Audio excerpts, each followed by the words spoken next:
नमस्कार प्यारे विद्यार्थियों।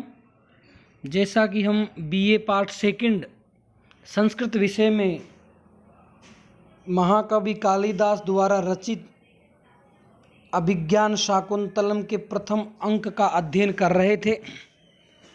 पूर्व कक्षा में हमने प्रथम अंक में राजा दुष्यंत द्वारा, जब राजा दुष्यंत शिकार करने के लिए अपने रथ को लेकर एक हिरण के पीछे दौड़ते हैं, तो राजा सुत को कहता है, अपने सारथी को कहता है कि ये हिरण हमें बहुत दूर तक खींच लाया है और राजा दुष्यंत आगे दौड़ते हुए हिरण की स्वाभाविक चेष्टाओं का वर्णन करता है। अब हम आगे आज अध्ययन करते हैं।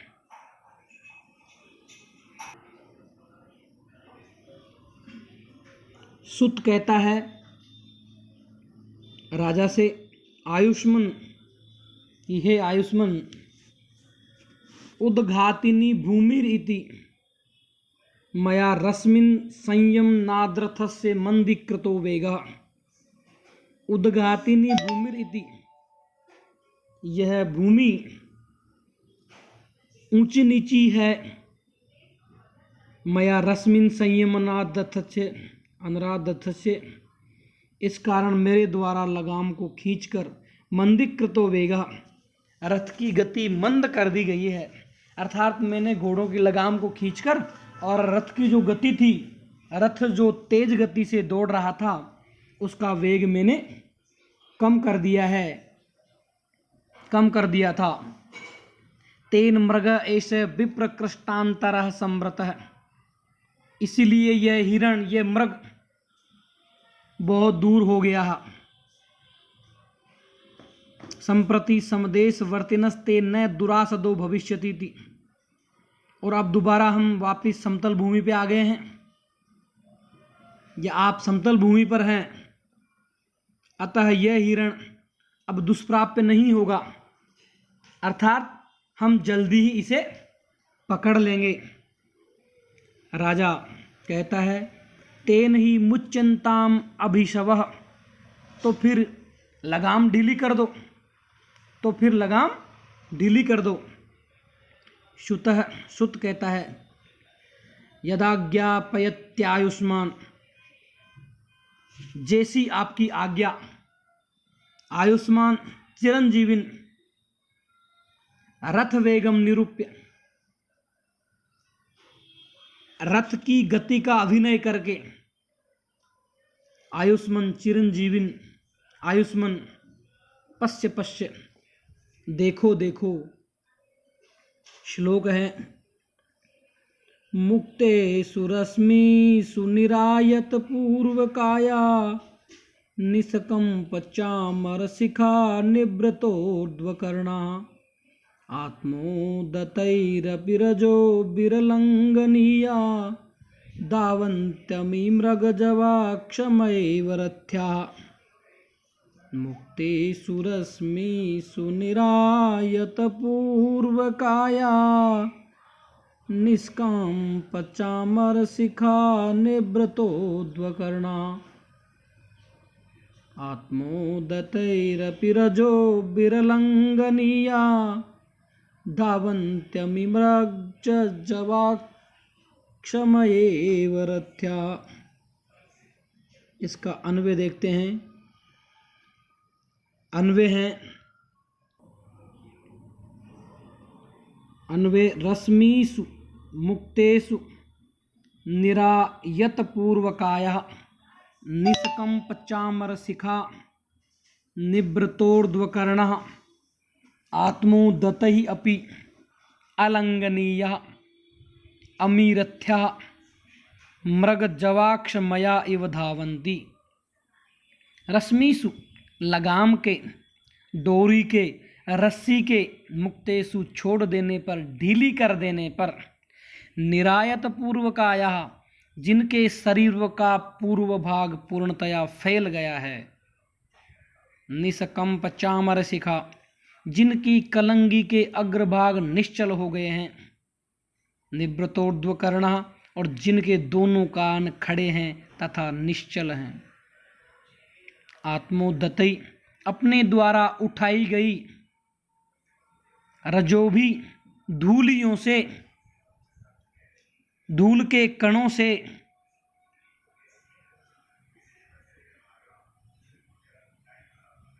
अपि अलंघनीय जो उल्लंघनीय नहीं है, जो उल्लंघन करने योग्य नहीं है, अमीरथ्या ये रथ के घोड़े, अमी यानी ये, रथ्या यानी रथ के घोड़े, मृग जवाक्षमया इव मानो मृग के वेग को न सहन करने के कारण, मृग जवाक्षमया इव मानो हिरण के वेग को न सहन करने के कारण, धावंती दौड़ रहे हैं,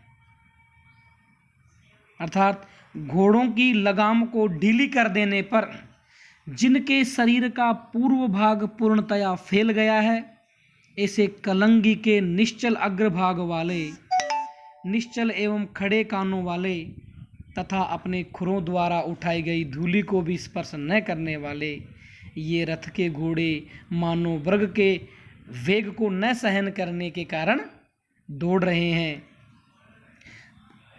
राजा के यह कहने पर कि अब हम समतल भूमि पर आ गए हैं, अतः लगाम को ढीली छोड़ो, सारथी वैसा ही करता है और राजा को रथ के वेग को दिखलाता हुआ इस प्रकार कहता है। इस श्लोक का अर्थ, इस श्लोक में स्वभावोक्ति अलंकार है, क्योंकि इस पद्य में, इस श्लोक में तेज दौड़ते हुए घोड़ों की स्वाभाविक चेष्टाओं का वर्णन किया गया है, इसलिए स्वभावोक्ति अलंकार है।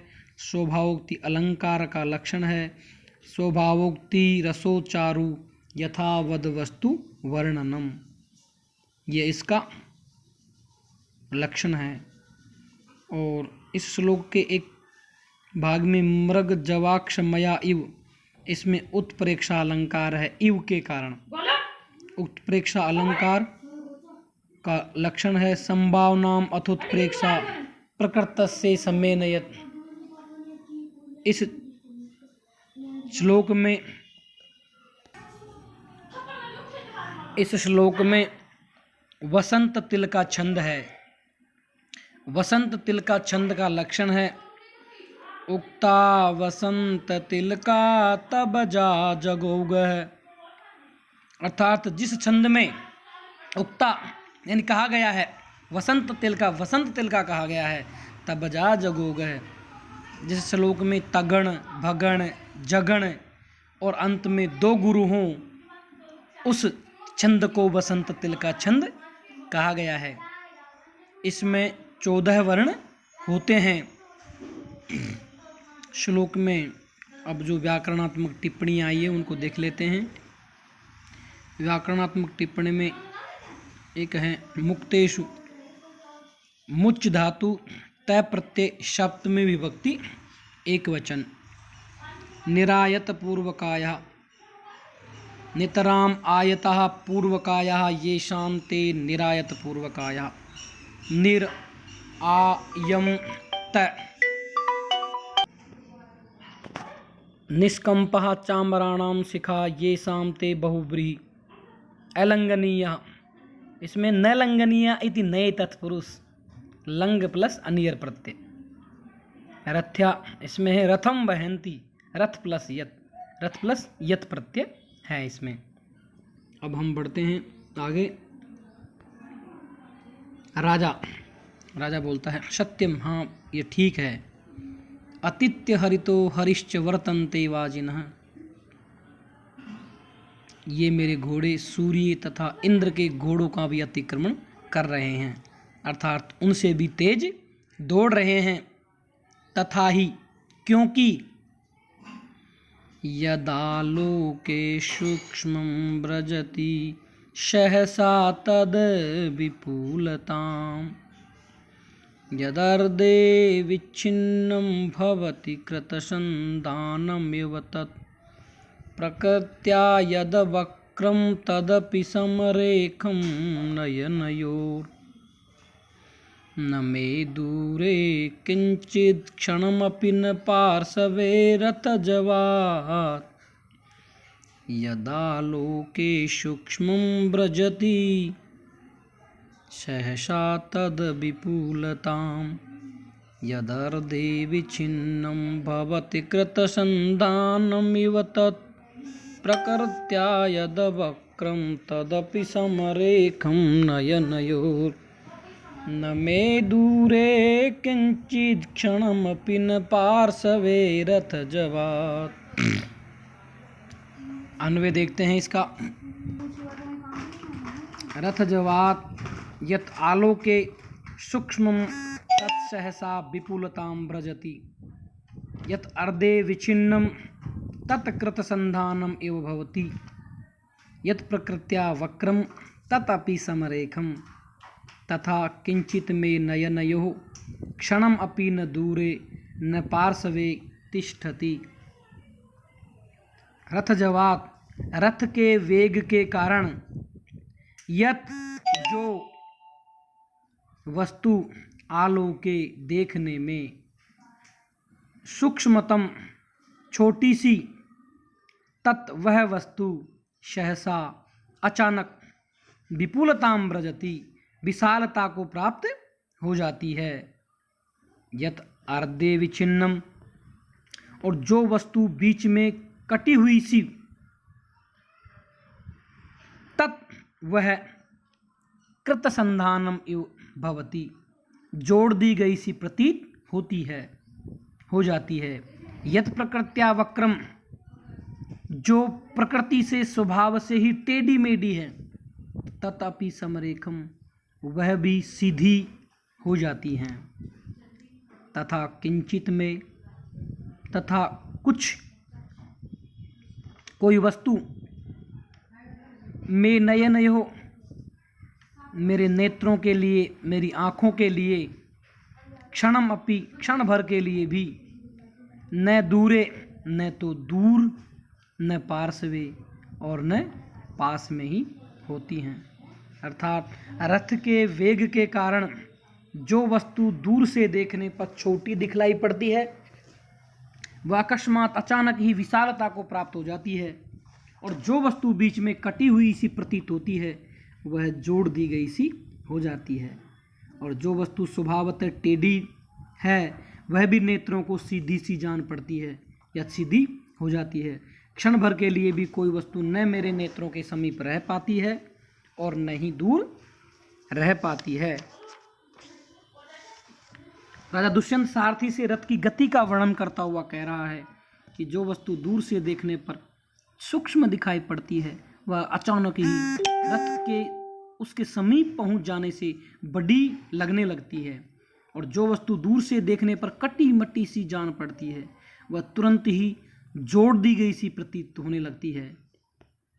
इसी प्रकार जो वस्तु स्वभावतः टेढ़ी है वह रथ के उस वस्तु के समीप पहुंच जाने पर नेत्रों को सीधी लगने लगती है।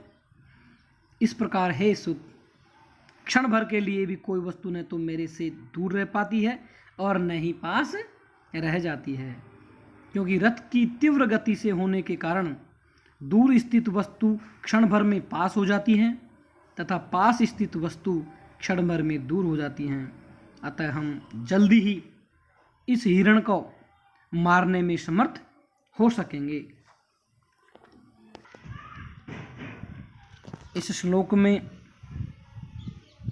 शिखरिणी छंद है जिसका लक्षण है रसैरुद्रैश्चिन्नाय मनस भलाग शिखरिणी। अर्थात जिस छंद में यगण मगण नगण सगण भगण एक लघु और एक गुरु वर्ण हो वह शिखरिणी छंद होता है। और शिखरिणी छंद 17 वर्णों का होता है। इसमें रसई अर्थात 6, रुद्रे 11 पर यति होती है। जिस छंद में 6 और 11 पे यति हों, 17 वर्ण हों और यमन सब लाग, यगण मगण नगण सगण भगण लघु और गुरु हो, वह छंद शिखरिणी छंद होता है। इस श्लोक में स्वभावोक्ति अलंकार है। यहाँ रथ की गति के कारण वस्तुगत परिवर्तनों का स्वाभाविक वर्णन किया गया है। और कृत संधानम इव में उत्प्रेक्षा अलंकार है। इव के कारण व्याकरणात्मक टिप्पणी देख लेते हैं। व्रजति, व्रज धातु लट लकार प्रथम पुरुष एक वचन में बनता है। व्रजति, व्रजतः, व्रजंती। विपुलताम, विपुल तल प्रत्यय, विच्छिन्नम विच्छिद प्लस तय प्रत्यय, विच्छिन्नम। कृत संधानम, कृत संधानम, कृतम संधानम यस्य तत्, शम उपसर्ग पूर्वका धा धातु और लुट प्रत्यय, कृत संधानम। शमरेखम समारेखा यस्य तत् तथोक्तम। रथ जवात, रथस्य जव प्लस तस्मात्, समरेखम समारेखा यस्य तत् तथोक्तम। आलोके, दूरात विलोकने, आलोके दूर से देखने पर, दूरात विलोकने। सुत पश्येनम व्यापाद्यमानम, सुत कहता है अब इस मारे जाते हुए हिरण को देखो। इति सरसंधानम नाटयति, इस प्रकार बाण चढ़ाने का अभिनय करता है। आज बस इतना ही। धन्यवाद प्यारे विद्यार्थियों।